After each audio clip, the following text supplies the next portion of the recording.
Okay, welcome back everybody. I am Rennie Kadeki and this is... No, we're not doing that. We're not doing that. I am, dude. We're not doing that. No, we're not doing that. We're cutting that out. That's getting cut out. Alright everyone, we're doing another terrible class video, not podcast, about the classes. And if you don't watch it, I'll spank your asses. Wait, no, we're cutting that out. Today we're discussing heart class companions. Heart classes are very heart-tastic zarts. What do you think about heart classes, Adam? Shark class. Shark class. Poo suit. Okay. Okay, I think we're going to kick off right away here by reading the official, designation for the heart class. We kind of were, a little scattered in the Pursuit episode, so we're going in with that right away. Heart class companions are motivated... Beep. No, nee. Heart class companions are motivated by love. At the end of the day, it is their natural drive to protect, uplift, and support their allies. Companions with heart-dominant traits are likely to put others first. Heart class...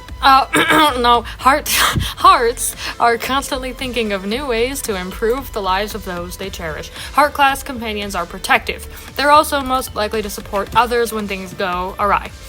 Heart companions are the most selfless of the four classes. These individuals typically value respect and integrity and often follow a strong moral code. So I should probably mention companions, that we say that a lot. That's a thing from the lore. Just pretend we're saying characters or people when we say companions. So some qualities that heart class people have. Adam, you have to say more stuff. I feel like it's been majority me saying stuff. I'm yapping too much. Enjoying the entertainment.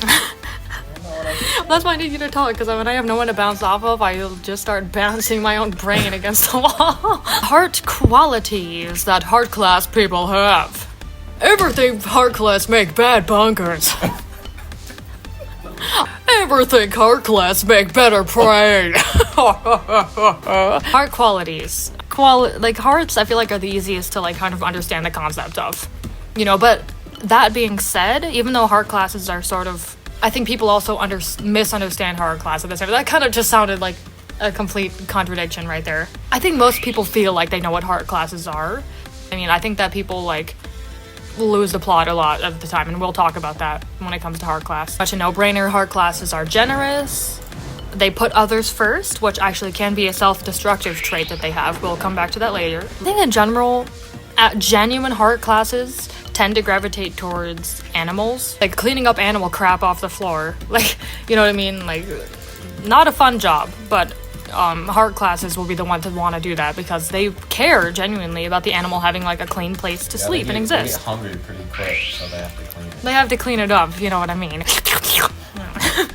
No, we're kidding. The heart classes don't eat crap. That's chaos. Generally, heart classes tend to be very good with animals and children because in a non-transactional way, it's not performative for them. They genuinely care and they want to do it. Yep, they want to do it. They want to serve other people. They get that good tingly feeling. That's right. Whenever they help somebody. Heart classes, yeah, there is so much more to being a heart class than just being quote unquote nice. I think a lot of people lose the plot with that. And they're inclusive. Heart class people, they will see when you're being left out. I think I saw a reel like that the other day where it was that person who can tell when you're being left out or excluded from things, can see hey, why don't we include this person in? We haven't seen them in a while. Heart classes, they'll have a feel for that. Pretty self-explanatory. Yes, it is. I feel the concept of heart, it can be pretty self-explanatory, but I think a lot of glories, especially I see trying to claim that they're a heart class. Well, they're doing something called glorching. Yes, which we'll get to in a moment. Why don't we just talk about it now? You know what? Why don't we talk about it now? How to tell hearts apart from pursuits and glories. So there's a concept that Adam and I came up with called glorching, which is essentially when a glory class person, does something that would typically be considered generous or caring or kind, but they don't have they don't actually have the drive to do something nice for someone because they care. A good example of that is those videos that are pretending to be nice to the homeless, and they're doing a good thing, but they're just doing it for the clicks at the end of the day and the clout. And look how nice of a thing I'm doing. If you're actually like that, then you don't have to film it. The real heart class are the people just driving on the road, see they have a few dollars in their just car compartment wherever, and just see someone struggling. help them Give out. them out for free. Performative niceness a lot of time, or like performative generosity, is actually a sign of a glory, you know. So if someone has to go out of their way to be like, I'm such a kind, caring person, you know what I mean, look at me, I see I'm so kind, that is not a hard class, that's a glory and an example of glorching. Yes, genuinely hard classes will not have to tell you that they're hard class. They won't have to film it, they don't have to tell you. Yes. They'll just do it. I would say another big sign of like someone being a hard class is that a lot of their hobbies have to do with serving other people, like cooking, making gifts and like knickknacks and crafts for people, like, you know, like hard class is like the one where like at the holiday party, like they're in the background like cooking all this delicious food, not so they can show off and be the center of attention for their good food, but because they genuinely want it to, you know, they want people to be happy at the event. They want to see people open up their gift and be really happy with what's in there. You know, like hard class will go out of their way to make it an enjoyable event for other people because that's what gives them life. You know, they have a genuine desire. And I think I mentioned in there how to tell a hard apart from a pursuit. That's a good question. How to tell a hard apart from a pursuit? Because sometimes, you know, like someone's pursuit could be helping other people. I would say they're like a hard pursuit then. Yeah, you know, a mix. They're a mix. And also, I will say it is also possible to be a heart glory, which again, I mean, if you look at the class wheel, that is a high tension dynamic, heart and glory. If someone's heart and glory, you know, you're gonna see more like conflict type situations rather than someone like being performative about helping people. That is pure glory. Yeah. I will say maybe some of those people who are like, well, look at me, I donated to charity. Maybe they have a heart glory motive of like they want to show off that they donated to charity, but they also want to show off. They also want to show off, but maybe they did also genuinely want to, you know, donate to charity. People and they are have like people are complicated, so maybe they did genuinely want to donate to charity, but they also had to show off. Two birds with one stone. Like I'll get clout and actually do a nice thing. So I think it's possible, but still, I would kind of consider that glorching though. I would still consider that because you're performing literally. You're still doing a good thing. The word performative means that you're performing. It's a performance. You know what I mean? It's more about the reactions of other people than the thing that you're doing to actually benefit the other person. It's almost like the person that you're helping is more of a prop. Like you get like more aura or something. Yeah, like you're using them to aura farm. You know, which I don't know. And not all glories do that. Not all glories do that, but like you have to watch out for. I do think that glories are the most likely class to masquerade as the other ones, you know, because they, you know, they want to seem like, look, I'm a pursuit, you know, look at me, I'm such a go-getter, or like, look, I'm helping, like I'm such a nice person, you know, or like I'm so chaotic, like I'm so weird, but like all of those are just examples of them trying to like gain attention for themselves. So I think that not all glories participate in like toxic stuff, like performative glorching, but I mean, yes, I will say out of all the classes, yes, out of all the classes, the one that has typically has like gaining attention from other people as a motive is naturally going to be the one who's more likely to, you know, put on a show that doesn't represent their actual character. So I guess in the next note I have written down is how to tell if someone is a heart. So we you know, how to see the imposters. Now how do we tell if someone actually is a heart? What are some ways that you would say, like, when you meet someone new, you're like, okay, that is probably a hard class? What are some signs? You can tell off the appearance is one way to do it. But, really? Also, like I said earlier, a lot of times you won't actually. They won't have to tell you. Agreed. You said that you can actually tell by someone's appearance. Appearance. Yeah. Tell me more about that. People might take that the wrong way, so I got to hear your take on that. So, I mean, it speaks a lot for itself, just generally, if someone is dressing up like very fancily or elegantly and like trying to look good. I mean, it's looks more like a glory. It's pursuit and heart classes, they don't dress for aesthetic, they just dress for practicality. And true. A lot of times heart classes or pursuits are gonna be like thrifting, like if I save money here, then I can go and spend it on my family and friends' birthday party, and again, I can get my cat a new toy, especially if they're in rougher like financial. That's very true. If I see someone who's like really dressed up, I do tend to assume that they have like three or four or more E's in glory, including myself. I think there's something important in like looking into the motive of why did a character do something. You know, like why did they donate to charity? Yeah. Glories, you see what they do. Hearts, you feel what they do. Like Cobalt has, I mean, he's a pursuit as we discussed in the last video, but he also has 5Es in heart class as well.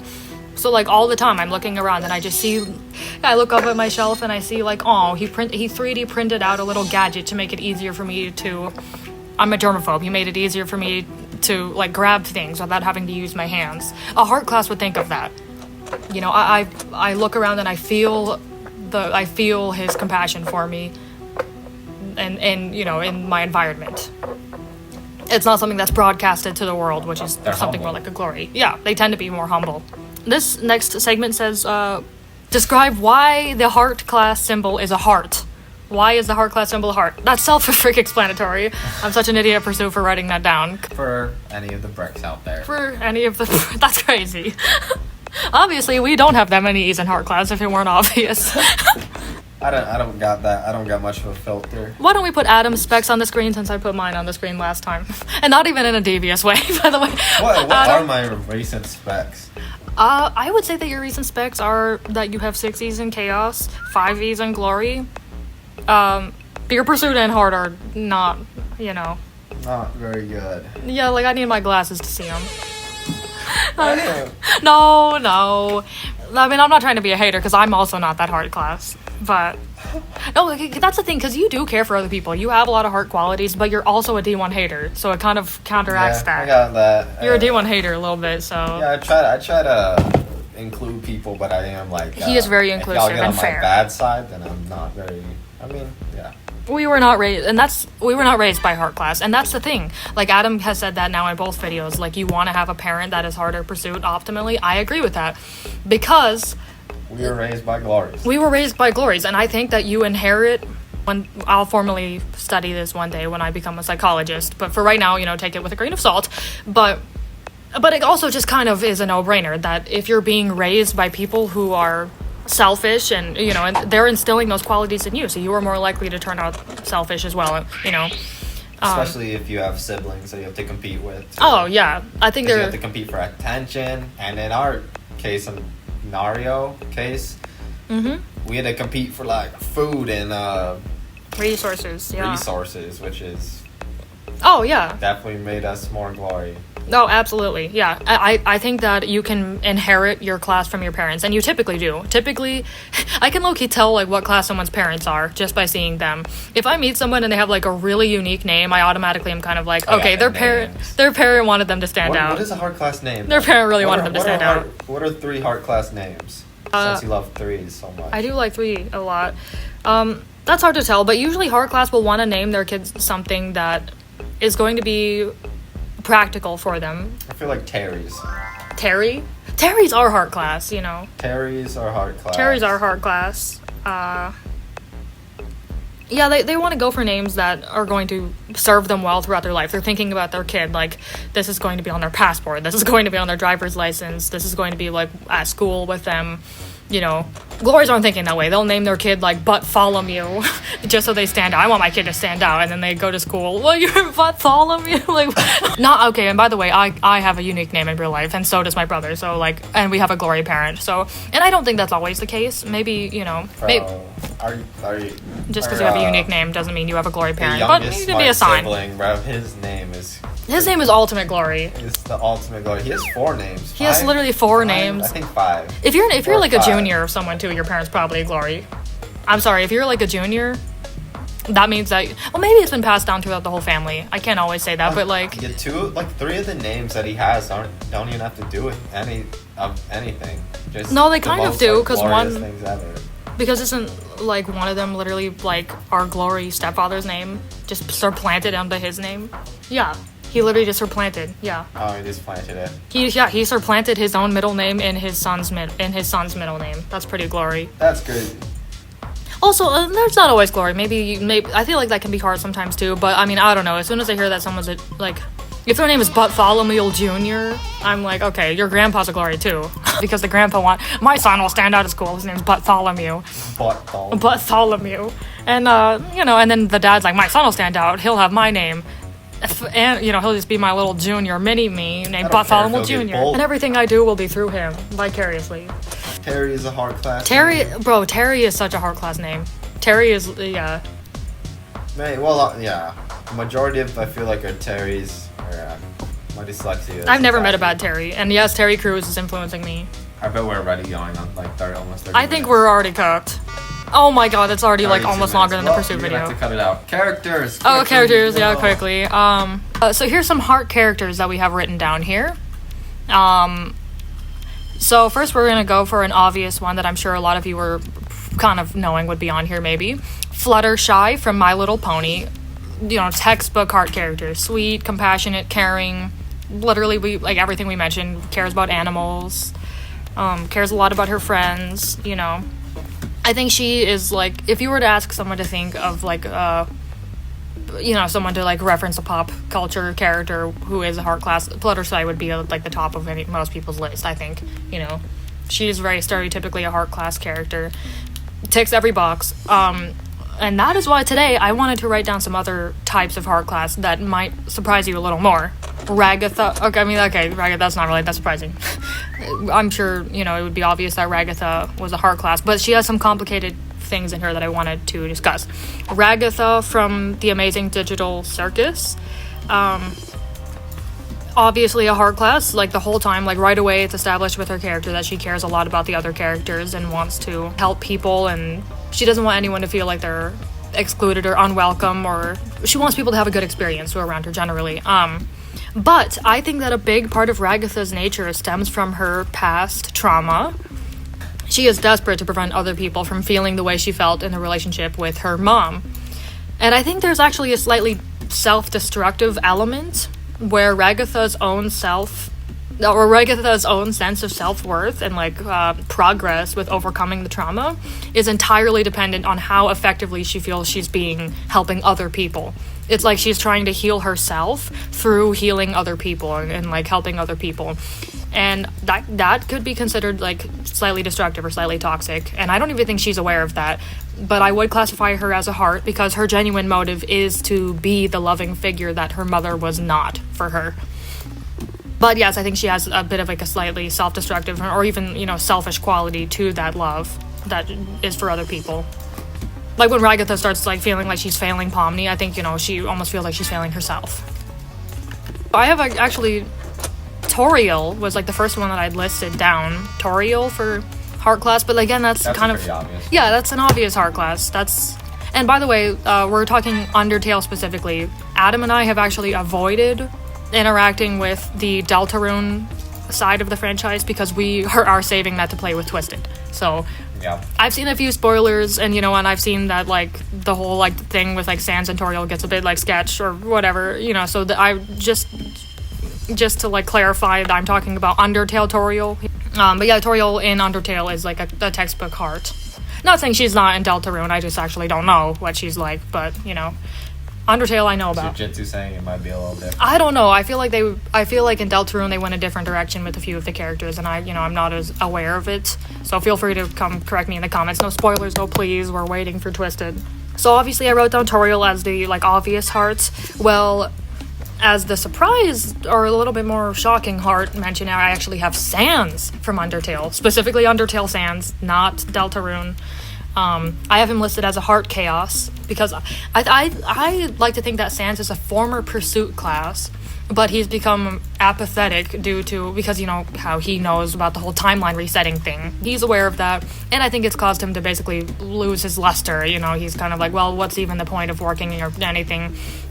So he's kind of become a bit apathetic and like, who even cares? And that's kind of a more chaos motive, you know, like whatever. Just whatever goes, doesn't matter anymore. Just go with the flow. Go with the flow, whatever. I'll hang out here, I'll crack some jokes, you know. But more than anything else, I think his anchor, you know, is Papyrus, his brother. Papyrus is such a pavey. I love him so much. But, I mean, obviously Sans feels the same way, and his motive is protecting his brother. He cares so much about Papyrus. He also made a promise to Toriel, I'm pretty sure, where he like promises that he'll protect humans. Sans is absolutely a heart class. His whole thing, like, I kind of feel like he feels empty in a way. Like his sense of purpose has been taken out, and now, you know, the one thing that he can control, or one thing that he can, the one thing that, you know, is a constant is that he loves his brother. So I would say he's actually a heart chaos, unless if you go on a genocide run or kill Papyrus, then he will turn into a pursuit. Toronto's trying to avoid getting shadow banned. I'm trying to avoid getting shadow banned, but I'm whatever. Okay, these videos are getting great, and then I say the F word. Yes, if you go on a genocide run or kill Papyrus, then Sans quickly becomes a pursuit, and his whole motive is taking you down. I don't know. I mean, when you're going on a genocide run, you kind of have to. You have to kill everyone. But yeah, Sans will turn into a pursuit. His whole goal now becomes like taking your ass down, so of course, you know, very well written character in Undertale specifically. I feel like they went a different direction in Deltarune, which I don't know too much about, so don't come after me, please. I'm really afraid of getting attacked. I'm a little scared of the Undertale fandom, guy. Oh man, I don't know. Same with Digital Circus. I had to be careful with that one. Okay, I'm cutting that out because just by mentioning that they're stinky fandoms, I think they're gonna come for me. We're saying that like we have like more than 100 views. Thank you, by the way, to those views. Okay, this is going off track. Yeah. Okay, well the next character that we have listed here is Bruno. Oh yeah, this video's. Oh yeah, this is going way over. Well, we have Bruno from Encanto. Absolute tragedy. Yes. Bruno is a heart class. He is a caring person, and he has been done so freaking dirty by the Lord. Generational, bro. Like, bro, generational. Why don't you start talking about it? You talk about Bruno. Talk about Bruno. Talk about Bruno, Adam. We don't talk about Bruno. They Well, say now in the you're movie. going to. For what reason? I mean, love the movie, but like The lore's man, kind of cooked. The lore's a little who cooked. deserves that? Dude, I can't name anybody that deserves what they did to Bruno. His own sister, bro, too.